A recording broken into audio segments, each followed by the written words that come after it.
the thing I started doing is just always bring the kid with you. Always, I'll take him, and then the mom is like, fuck, great. Because your kid is great company. They're great. They're really fun to be with. If you go out, I used to love going out shopping for 50 things as long as I had my daughter with me. She's just somebody to talk to. Right. And you see the world through their eyes. Yeah, you get to show your kid like I used to go to the supermarket, which I used to hate doing. Yeah. But I'm like, I take a watermelon off the shelf and put it in her lap. Look at this. It's a fucking watermelon. You never seen one of those before, have you? And she's got this green. She's never seen I handed her first watermelon and watched her look at it and go, Jesus. That's amazing. And she just held it in her lap. I always Travis laughing his ass off, too, because Travis is a new dad. We're relatively new, 2-year-old. 2-year-old. Yeah, that's right. So well, Travis gets this, too. I always gave my daughter access to the real world. I don't believe in, like, toys are shit. Toys are, like, fake things. So, but a watermelon is like, holy shit, that's a watermelon. Or just give her your computer. Just, here, take this. Just give her fucking movie cameras and shit to just hold. And, see, whenever I see kids doing that, all I can think of is they're going to break it. They're going to fuck it up. They might. I might break it. I think that's true. I don't take care of my shit anyway. Following your logic, like you don't have a connection to the kids, so it's hard to explain. Right. Like you just see like other people's kids, and you're like, why would you do that? But as soon as your son is born, your life changes fucking instantly. Yeah. And it's hard to explain to anyone. And then maybe some of the stuff you miss, like we used to go down to the Caribbean every year. This year we didn't go. Yeah. I miss it, yes. But like Louis says, it's sort of pushed down though. I'm not craving it like, fuck, I can't believe we didn't go this year. It's okay. Yeah. And it's just okay. See, that was my point. Like, that's okay. Yeah, but we're going to go next year, and I'm going to bring the kid, and I know we're going to have a great time. Everything they do that fucks with you is positive in the end. Like my kids, when they'd wake me up at 6, and I went to sleep at 3 because I'm a night person. Well, they wake me up, and the feeling in my brain would hurt a lot. Like, I don't want to fucking be up right now. Yeah. But within 10 minutes, we're talking. I'm talking to them. And they're in the morning, they got a good attitude in the morning.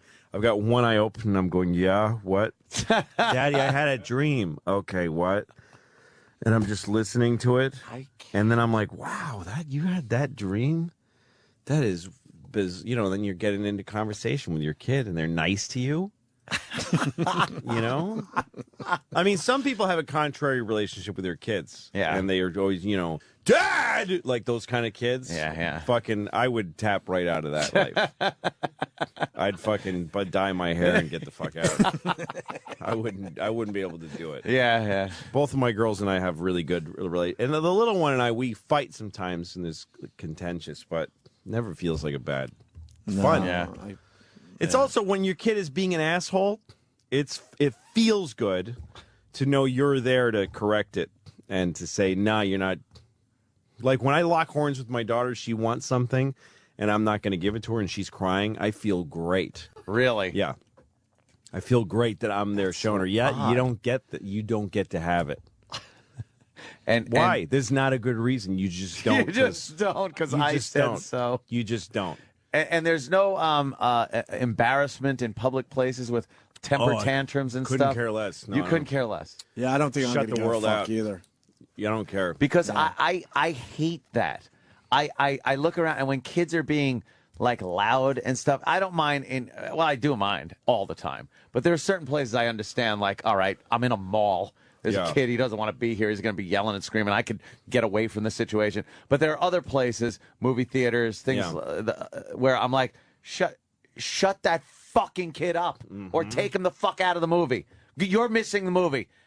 Take your kid out, pick him up, go out to the lobby and fix that problem. Well, but the kid is the same. I mean, the kid, I always, though, also remember that your kid is a citizen of the country, too. Your kid has rights. Like, I go crazy when people, like, fucking knee my kid in the face because they're not looking. Holy shit! They don't give. A lot of people don't give a shit, and it's like my kid has fucking rights. So to me, it's like the kid who's yelling in the movie theater is no different than the fucking dirty Hispanics you were talking about. It's the same thing. They're just being loud assholes. The kid is. Don't you think you could avoid some of that stuff by raising them properly, though? I know you're not gonna be perfect, but yeah, I don't think my kid's gonna be acting up in. No, my kids wouldn't do that. Yeah. You can tell when you look at the parent that they're weak. Yes, and that they don't do it at home. They don't try. They get underwater with it. They're allowing too much. Yeah, I don't too much. No, my kids don't. They don't make a scene.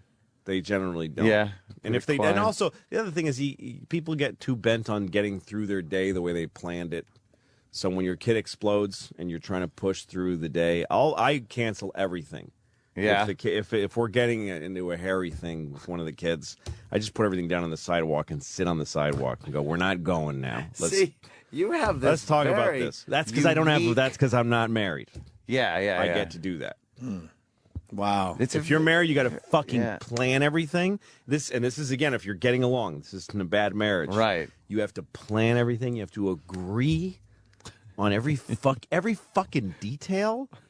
Yeah. Of how something's going to go down, and you have to stick to your plans. That's a nightmare. I took my kids camping a couple weeks ago, and the reason it worked is because I was able to do it myself, and I had the power to pull the plug on the whole thing. You did your way.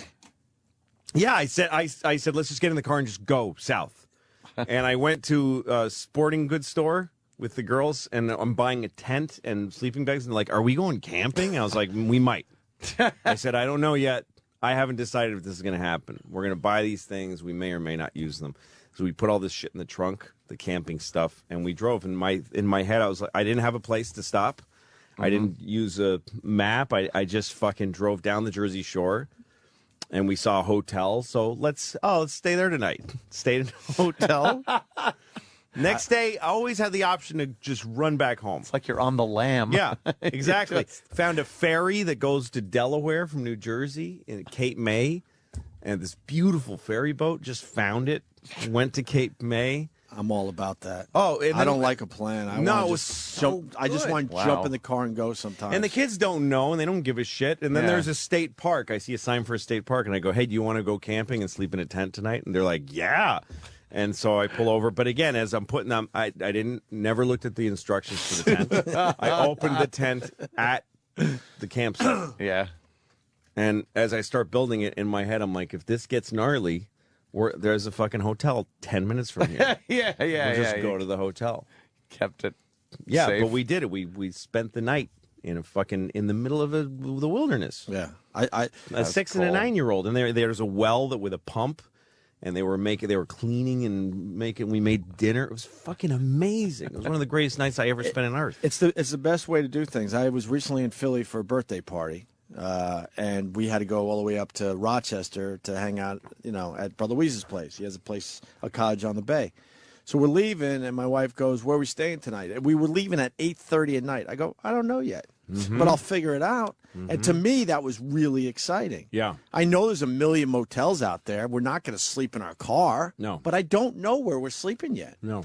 I don't know how many hours I want to drive. We might drive all the way. Yep. I might get a cup of coffee and just make it all the way to Rochester. Or we might stop in an hour because I'm like, fuck this, or maybe 3 hours. And it's freeing. See that? It is. It's great. I mean, that's what with my girls, I called it a road trip. We just said, we're on the road. We're not going. Where are we going? I don't know. Yeah. No real we just went on a road trip. And because they're not fucking nosy grown-ups. They don't have to know. Well, how far is it? Where are we going? Can you just find out? Can you call? They're just in the back seat reading and having a good time. And then once in a while I'd stop and go, "Get out here. What is this? It's a national preserve. Look at the birds." They're like, "Wow." And then we're camping. We fucking camp. We wake up, we break camp. And then next thing you know, they're in Washington, D.C. They had no idea how close they were. I'm like, this is the nation's capital. Look at Abraham Lincoln. They're like, "Oh, my God." And I wrote my manager right before I left because I thought I might be in D.C. to say, "Do you know anybody at the White House?" It's like, do I have any connection to the White House? But they didn't know this. If I had a wife, I think I might be able to. Do you really know anybody? Did you get us the thing at the White House? But that morning I woke up. The morning we got to D.C. and they said, "We got you a tour with one of Obama's speechwriters has a fucking he wants to get into comedy." Oh shit! So you had to listen to his so I just take my daughters to the White House. They have no idea. Just come on, just come over here. And we go up to the gate, and I tell my name, and they open the gate to the fucking White House. And we walked in and had a personal tour. by this dude. And looking at it from a kid's perspective, that's way better. It's a great day because he has they have no idea what's going to happen. But they also don't have an idea that is an amazing dad right there. Oh, yeah. That is like I went to the White House. Super dad just took him camping, White House, friggin' a hand pump.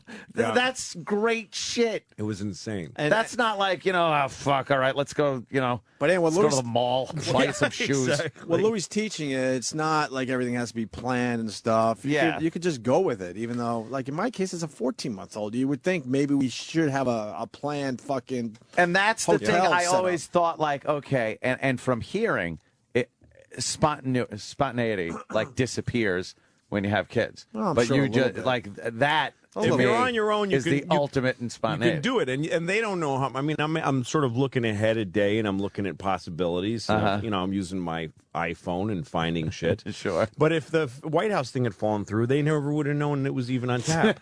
Yeah, right. No disappointment. No, you just okay, we got this. Come on over here. Yeah, let's do this. You could have gone to the park across the street and look at homeless people, and that would have been cool too. And then at the end of the whole trip, we had to drive home. So it was like 5-hour drive. Yeah, and I told them, you're going to pay for the trip now. It's 5 hours driving through fucking New Jersey. It's not going to be in Delaware. Yeah. And they're like, oh, okay. Yeah, but that's payment. Yeah, it's worth it. It's worth it.